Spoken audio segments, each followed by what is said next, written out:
Going to the issues to be discussed, starting with the concerns, growing reactions from individuals after the incident at Bengui Street in Bamenda, where houses were burnt and some persons reportedly burnt alive in their homes, others killed.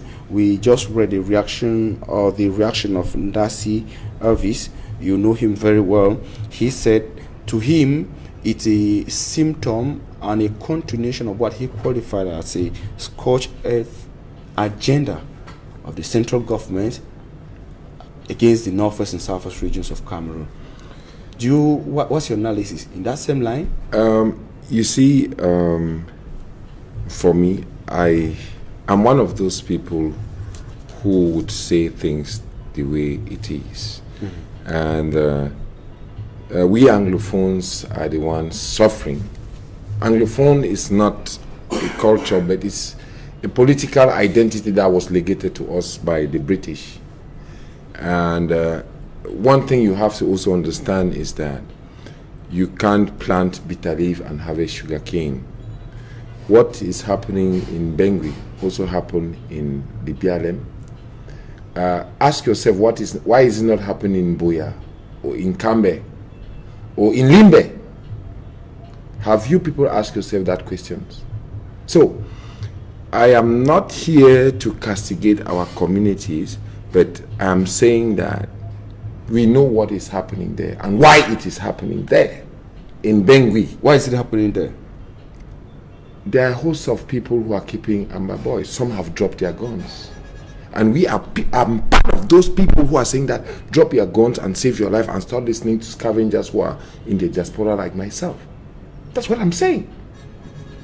And when you keep those boys there, this military will come there and they will do what they want to do.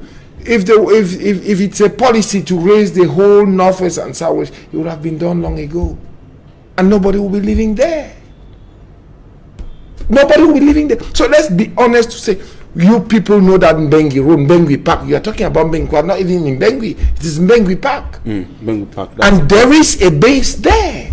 And we know who the people who are there. Do you know who are the victims?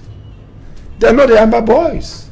They are not the military. They are civilians, and it is done because they want to create headlines. So what are you doing in Similar? Go and attack, you know where the military bases are. You said you want to fight the military. Why are you not going to fight the military where they are? You come and hide in similar agglomeration, you shoot the military and run into people's houses and threaten them with guns to hype you, and you think that the military... the Israelis have done it with Hamas. They raised down buildings that Hamas people were hiding in and launching attacks on the Israelites.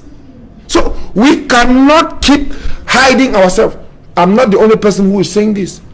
The Tapang Ivor, Capo Daniel not tell you that Sarko's group went and killed people in church, in schools? Is it Paddy Asanga who said that? So what is the situation? What's the difference between what happened in Bengui, where you have boys hiding in people's house, and you think the military will come and romance you? Which military does that? When you take civilians agglomerations as your base, they will raise it and people, there will be casualties. And then people will come and say, collateral damage is here, collateral damage not there. Nonsense. Foolishness. Foolish. Our reporter said the people were actually angry, that some said their houses actually were burnt by the military. According to the report we'll listen to.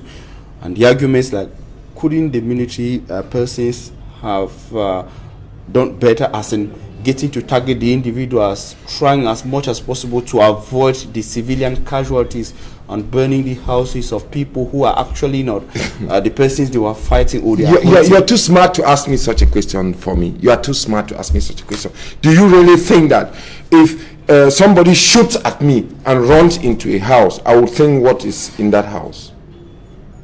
No, let's be honest. You are too smart to ask me such questions. You are a journalist. I know Equinox for his competence. If you think that you shoot me and run into this building and I'm having bombs, what would I do in this building? What would I do? No, ask that question. So people sit in the diaspora and use people's children as the political guinea pigs, and you people want to analyze left, right, center. It doesn't work like that, my man. It the work as so, brother. Don't talk the truth for people. Huh? Why it not happen for Limbe? Why it not happen for Boya? Why is it not happen in Kambe? Why is it not happening in Bamenda Center? Mbengikwa, I know who is there in Mbengikwa. Na Ayabai people. Na Ayabacho, he don't go recruit the boys who were released from prisons. They will never give you their guns. The cardinal has called them, come. And those who have dropped, they're still alive. I met Nambere, left, right, center. He was in Yaoundé with me. I met Joel. I've been to Boy. I've also been to Bamenda. I don't want to publish the pictures of Bamenda because I don't want to endanger people's life. Paddy Asanga, it looks like we've not seen the worst in this armed conflict. No, you have not seen it. Let me be honest with you. You have not seen it. Because there are people in the system who want it to be the way it is. Okay. In the system, as they are people, members of government. Do you not, are you ignorant of the fact that there's the economy of warfare? There's economy of warfare, and we have a crumbling regime. I know, but probably I don't know that there are people within the system, as in members of who gives information to Amber Boys to know PT and on military operations. It's not Paddy Asanga. Paddy Asanga is one Cameroon and a peace crusader. It's not Paddy Asanga. Go and listen to them. Go and listen. Their audios coming from military personnel who have pronounced their matricles. That's what we are saying. So we are not coming on platforms, but we are bound to speak the truth.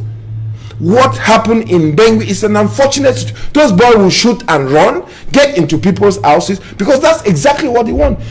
The other ones, Sako's group went and killed children in schools. Ayabacho's group hides in agglomeration and then shoots and run in people's houses. When those people come and kill, they use it as leverage. But it doesn't work like that. But Paddy Asanga, what do we do? What do we do now? What's the way out? As in, Anglophones, listen. Is bleeding. No, Anglophones have a problem, and Anglophones have two problems.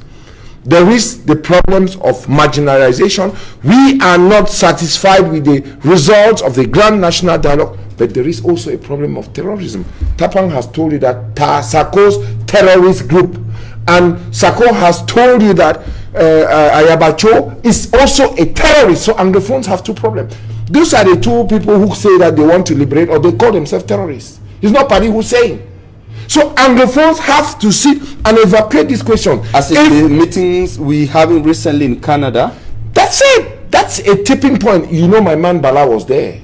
Funky Samuel Funky was there. And the people who called terrorists, they were present. They came there. They have capitulated, but just that they don't have control over those who are on the ground. And when they manage to give them some for them to have leverage, they will give them some money. Then they will go and do what they have done: shoot and run, get into agglomeration. How many territory are they controlling?